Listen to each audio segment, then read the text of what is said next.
നമ്മളെല്ലാവരും പ്രതീക്ഷയോടെ കാത്തിരിക്കുന്ന ബഹുമാനപ്പെട്ട തങ്ങളുപ്പാപ്പ നമ്മുടെ സദസ്സിലേക്ക് വരികയാണ്.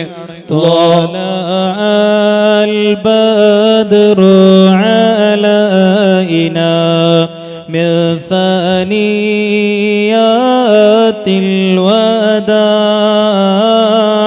وجب الشكر علينا ما دعا لله داع طلع البدر علينا من ثنيات الوداع وجب الشكر علينا ما دعا لله داع. അല്ലാഹു സുബ്ഹാനഹു വ തആല ബഹുമാനപ്പെട്ട സയ്യിദ് അവറുകൾക്ക് അല്ലാഹുവേ നീ ദീർഘ ആയുസ് കൊടുക്കണേ അല്ലാഹ്, ആഫിയത്ത് നൽകണേ റഹ്മാനെ. ഒരുപാട് കാലം നമുക്ക് നേതൃത്വം നൽകാനും ഈ ദീനിന് നേതൃത്വം നൽകാനും എല്ലാ നിലക്കുള്ള കഴിവും ഹിമ്മത്തും ബഹുമാനപ്പെട്ട തങ്ങളവറുകൾക്ക് നൽകി.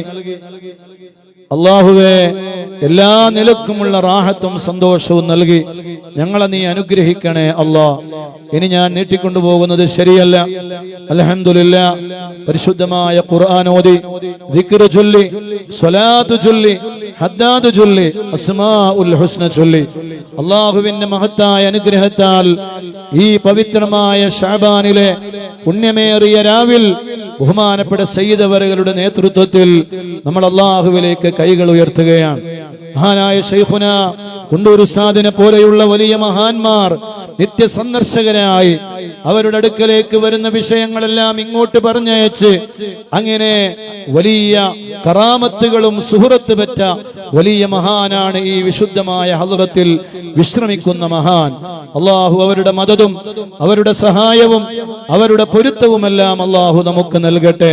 അൽഹംദുലില്ലാഹ്, നിരവധി കഴിഞ്ഞ കുറെ വർഷങ്ങളായി അള്ളാഹുവിന്റെ പരിശുദ്ധമായ ദിക്റിന്റെ സ്വലാത്തിന്റെ നിരവധി മജ്‌ലിസുകൾക്ക് നേതൃത്വം നൽകി നമുക്ക് വലിയ താങ്ങും തണലുമായി പ്രയാസങ്ങളും വിഷമങ്ങളും എല്ലാം വരുമ്പോ നമുക്ക് ഓടിച്ചെല്ലാനുള്ള നല്ലൊരു വഴിയായി നമുക്ക് മുന്നിലൂടെ സഞ്ചരിക്കുകയാണ് ബഹുമാനപ്പെട്ട സയ്യിദ് അവറുകൾ. അൽഹംദുലില്ലാഹ്, അവരുടെ ദുആയാണ് നമ്മൾ പ്രതീക്ഷിക്കുന്നത്. ആ മഹത്തായ ദുആയിന് വേണ്ടിയാണ് ഈ ശഅബാനിലെ പുണ്യമേറിയ രാവിൽ നമ്മളെല്ലാവരും ഇവിടെ ഒരുമിച്ച് കൂടിയത്. ഇൻഷാ അല്ലാഹ് നമ്മളെല്ലാവരും ഓർക്കേണ്ട ഒരു കാര്യം, റഹ്മത്തുൽ ലിൽ ആലമീൻ സയ്യിദുനാ റസൂലുള്ളാഹി സ്വല്ലല്ലാഹു അലൈഹി വസല്ലം, അവിടുത്തെ അഹ്ലു ബൈത്ത്, ആ അഹ്ലു ബൈത്തിനോടുള്ള സ്നേഹം, അവരോടുള്ള ബഹുമാനം, അവരോടുള്ള ആദരവ്, അതിന് യാതൊരു കുറവും നമ്മുടെ ഭാഗത്ത് നിന്ന് വന്നുകൂടാ. 7 ഘട്ടങ്ങളെ ഹബീബായ സയ്യിദുനാ റസൂലുള്ളാഹി സ്വല്ലല്ലാഹു അലൈഹി വസല്ലം തങ്ങൾ പഠിപ്പിക്കുകയാണ്. അതിൽ പ്രധാനപ്പെട്ട 7 ഘട്ടം എന്ന് പറയുന്നത് ഒരു വിശ്വാസിയുടെ ജീവിതത്തിലെ ഏറ്റവും പ്രതിസന്ധിയുടെ ഘട്ടങ്ങളാണ്. ഒന്ന് മരണമാണ്, ഒന്ന് അതേ ഖബറിലേക്കുള്ള യാത്രയാണ്, മൂന്നാമതായി ഖബറിൽ നിന്നുള്ള പുനർജീവിതമാണ്, അവിടുന്ന് പിന്നീട് ഹിസാബ് വരാനുണ്ട്, പിന്നീട് അള്ളാഹുവിന്റെ കിതാബ് നൽകപ്പെടുന്ന ഘട്ടം വരാനുണ്ട്, അത് കഴിഞ്ഞ് സിറാത്ത് പാലത്തിലൂടെ യാത്രയുണ്ട്. അങ്ങനെ സ്വർഗത്തിലാണോ നരകത്തിലാണോ എന്ന് തീരുമാനിക്കപ്പെടുന്ന ആ പ്രധാനപ്പെട്ട 7 ഘട്ടങ്ങളിലും നിങ്ങൾക്ക് രക്ഷപ്പെടണോ, ഹുബ്ബി എന്ന് പറഞ്ഞ് മുത്തു നബി സല്ലല്ലാഹു അലൈഹി വസല്ലം തങ്ങൾ നിർത്തിയില്ല. എന്നോടുള്ള ഇഷ്ടം മാത്രം മതി എന്ന് അള്ളാഹുവിന്റെ റസൂല് പറഞ്ഞു നിർത്തിയില്ല. ഹുബ്ബി വഹുബ്ബി അഹ്ലി ബൈത്തി, എന്റെ കുടുംബത്തോടുള്ള എന്റെ മക്കളോടുള്ള സ്നേഹമാണ് അതിന് ഏറ്റവും പ്രധാനമായി വേണ്ടത് എന്ന് പറഞ്ഞു വെച്ചു റഹ്മത്തുൽ ലിൽ ആലമീൻ സയ്യിദുനാ റസൂലുള്ളാഹി സ്വല്ലല്ലാഹു അലൈഹി വസല്ലം. അതുകൊണ്ട് തന്നെ അഹ്ലു ബൈത്ത് നൂഹ് നബി അലൈഹിസ്സലാമിന്റെ കപ്പൽ പോലെയാണ്. ആ കപ്പലിൽ ആരെല്ലാം കയറിയോ അവരെല്ലാവരും രക്ഷപ്പെട്ടിട്ടുണ്ട്. ആ കപ്പലിൽ ആരെല്ലാം കയറാതിരുന്നുവോ അവരെല്ലാവരും വെള്ളത്തിൽ മുങ്ങി മരണപ്പെട്ടു എന്ന് പറഞ്ഞതുപോലെ, ഓ എന്റെ പ്രിയപ്പെട്ട മുഅ്മിനീങ്ങളെ, അഹ്ലുബൈത്താകുന്ന കപ്പലിൽ നമുക്കെല്ലാവർക്കും കയറണം. എന്നിട്ട് അതിലൂടെ നമുക്ക് യാത്ര ചെയ്ത് സ്വർഗത്തിലേക്ക് പോകണം. അതിനുള്ള നിമിത്തങ്ങളാണ് നമ്മുടെ സാദാത്തുക്കൾ.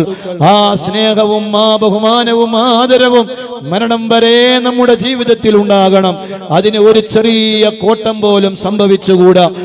ഇന്ന് അസ്ർ നമസ്കാരാനന്തരം പതാക ഉയർത്തിയതോടുകൂടെ നാം ആരംഭിച്ച ഈ വർഷത്തെ വലിയുല്ലാഹി നെച്ചിക്കാട്ടിൽ ഔലിയ ഖദ്ദസല്ലാഹു സിർറഹുൽ അസീസ് അവിടുത്തെ മഹത്തായ വരിയാണ്. ഔലിയാക്കന്മാരും പ്രധാനപ്പെട്ടവരും അവരെ സാന്നിധ്യത്തിൽ വന്നു പോകുന്നവർ ആലുവായി അബൂബക്കർ മുസ്ലിയാരെ പോലെ, ആഷിഖുർ റസൂൽ കുണ്ടൂർ ഉസ്താദിനെ പോലെ ധാരാളം സാലിഹീങ്ങളും മഹാന്മാരും സിയാറത്തിന് വേണ്ടി തെരഞ്ഞെടുത്ത, റിയാദക്ക് വേണ്ടി തെരഞ്ഞെടുത്ത, ഏകാന്തത